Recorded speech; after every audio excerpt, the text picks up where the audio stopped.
Whoa.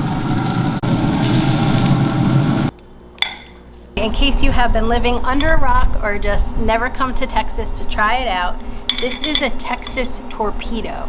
Inside it's actually stuffed with some brisket and cream cheese and any barbecue type seasonings that you'd like, or some garlic salt.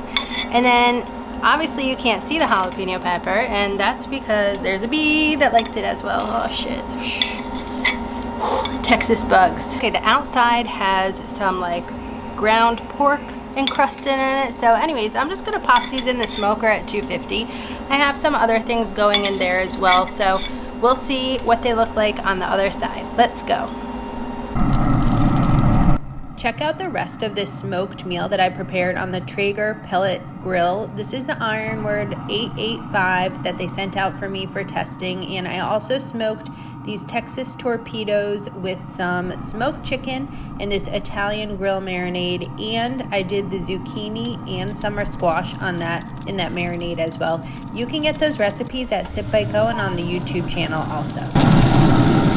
All right, Texas Torpedoes are done when cooked to 165 degrees Fahrenheit. Whoa.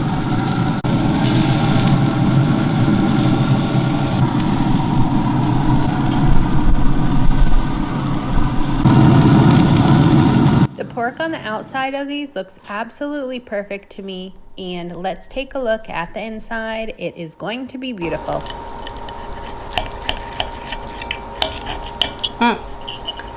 Look at that. There's brisket in there, cream cheese, it's stuffed in a jalapeno, and then on the outside is the thin layer of ground pork. Delicious.